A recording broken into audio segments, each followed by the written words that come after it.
are continually moving through Genesis, and today's devotion is called Hundredfold Blessing.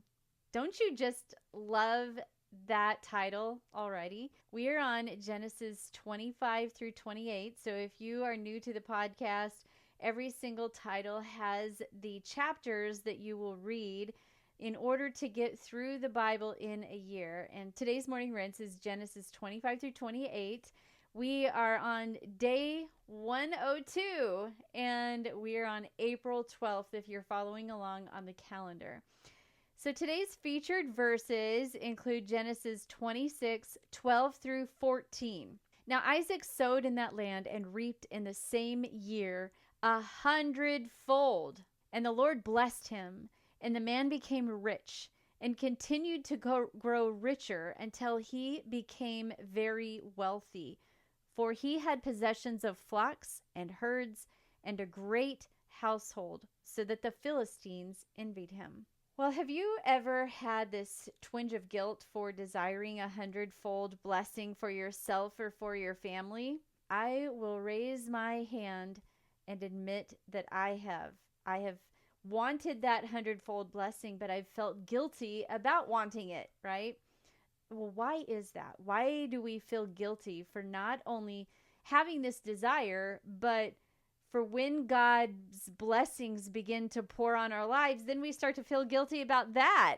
I know that has been me before. And so are not planting, seed time, and harvest, aren't those three things foundational principles of God's kingdom? Expecting these principles, honestly, should be a way of life for a Christ follower. Expecting to, understand the planting and understand the seed time and understand the harvest time. And so it's very intriguing to me to really dive deep into this principle. And in fact, I don't know if you guys have words for your life. It just so happened that this year, 2025, this year, my word is harvest. And I love that I'm learning more about what harvest actually is, because it's a foundational principle of God's kingdom. And so why do we sometimes feel a little nervous about wanting to claim 100-fold blessings? Expecting these principles, again, should be a way of life for a Christ follower, especially if we are walking in obedience and really striving to live for God, right? Jesus often teaches about this kingdom principle in his parables. And so, again, why is it so hard for us to receive? And I'm not talking about the prosperity gospel. I don't subscribe to that belief. I do believe in reaping what we sow. Speaking for myself, I have found it difficult at times to celebrate those blessings due to feeling almost like undeserving. And so there's been times where I've been blessed and I'm like, did I deserve that kind of a thing? But I have also found it difficult because there's this fear of the jealousy or resentment from the Philistines in my life. Maybe I have been afraid of what they will think of me, or maybe it's a fear of feeling misunderstood or being misunderstood. Maybe it's some other reason, but regardless of the reasons, we have to get past these fears. All of us have to get past these fears of what other people are going to think about us. Will they be jealous of blessings? How will they respond? We just have to get past those fears, because if God wants to bless us, he has the right to do that if we give him that right. Right? So jealousy is real, though, and I'm not trying to downplay jealousy. And jealousy can be intimidating as well, in others. And I saw this post of a friend of mine, and her pastor actually did a whole sermon on jealousy and the power that it can hold on to people. And he walked them through some really dynamic things about jealousy. One of those things really hit me hard, because there have been times, admittedly so, for me, I've been jealous of somebody. And yet he described jealousy as looking at someone and the description of what they're experiencing is merely that they have more of the idol that's in my life. Like if I'm jealous of somebody for having a really nice car, then they just have more of a car idol or a show me wealth idol than I have. And so therefore, I'm jealous of them. Or if they have, this opportunity over here and I'm jealous that they are getting that opportunity, then I'm actually idolizing and they just have more of the idol than what I have. And putting it that frame of mind, it's giving me a really great time to check myself to make sure that I'm not idolizing something and that my focus needs to be on Jesus. And so jealousy can be real. It's real in people's lives, and I have to watch it myself as well, and you probably do too at times, and it can be intimidating, especially if somebody is accusing us of being prideful or having a bragging spirit, or you understand that what they think. However, God is not afraid of that judgment. He's not intimidated by that, and if he chooses to bless his children in any way, then it is his to give, just like he gave Abraham. And when we receive blessings, he wants us to be at peace and he wants us to enjoy his gifts.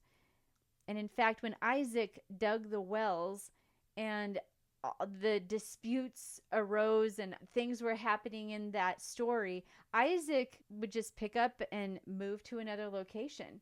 And he didn't even stay around. God just kept blessing him, though, despite having to start all over again in search of another well. God would keep blessing him. And the question would be are you ready for your hundredfold blessing, despite feeling undeserving and despite being afraid of all the Philistines in your life?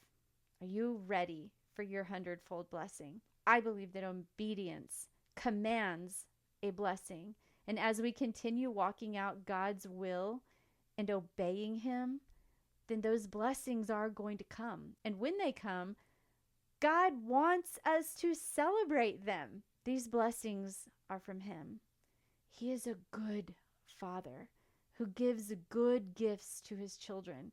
And in the right timing and in the right situation, it is okay for others to see these gifts. It is okay for others to see those blessings.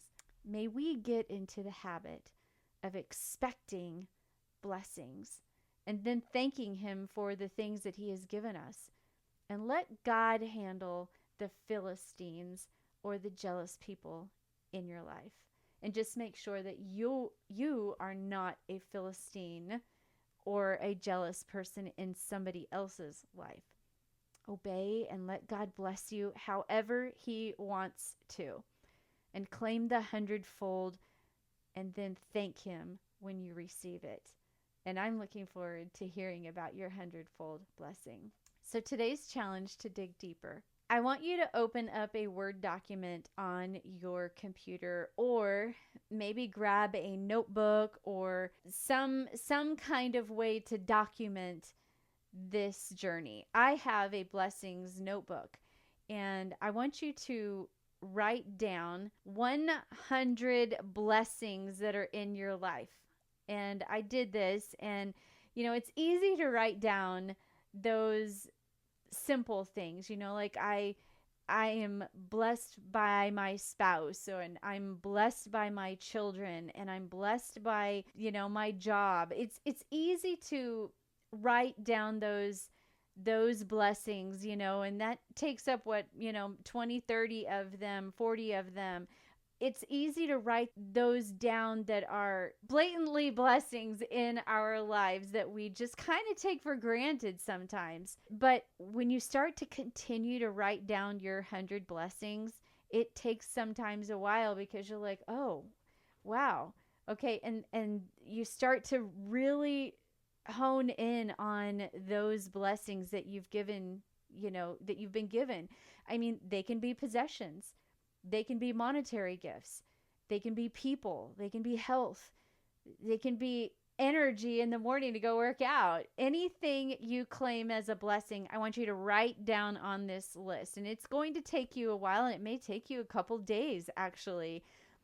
And because if you don't finish today, then just keep adding more in the days to come until you reach your 100. And then put this list maybe like on your desktop, or maybe print it out, or put it next to your notebook. If you have like a blessings notebook, put it next to your desk, so that you can frequently open it up and just gaze at your hundredfold blessings right then. Put this list in a place that you'll remember to pick it up and read it every so often, and then thank God for every single entry.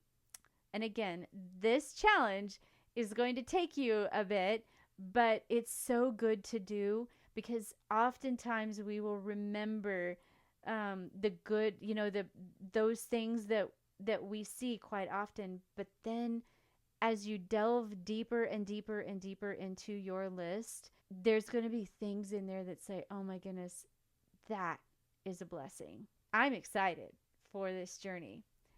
Let me read the featured verses again. Now Isaac sowed in that land and reaped in the same year 100-fold. And the Lord blessed him, and the man became rich and continued to grow richer until he became very wealthy. For he had possessions of flocks and herds and a great household, so that the Philistines envied him. At the evening time, when you are pulling out your journal and writing down your reflection, I don't want you to necessarily write in there your 100-fold blessings, because there's not room in the journal. But I do want you to write down and capture how you felt as you were writing down your list of 100 blessings in your life. Did you feel overwhelmed? Did you feel even a little bit guilty? Did you feel grateful? What did you feel about it?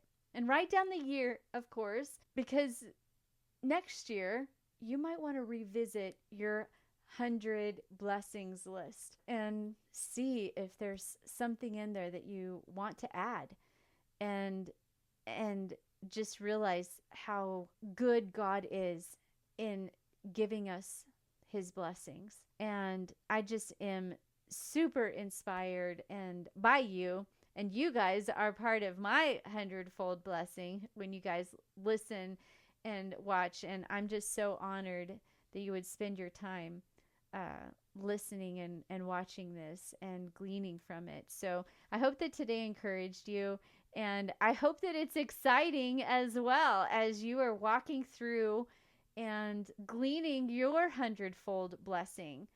And I'm just excited for what God has for you and to hear your stories. So as you are reflecting, I want you to capture how you felt writing down those 100-fold blessings and your list of 100 blessings. And so as we continue moving forward, we are continually through Genesis, and I look forward to being here tomorrow. So until then, keep rinsing, reflecting, and repeating. God bless you.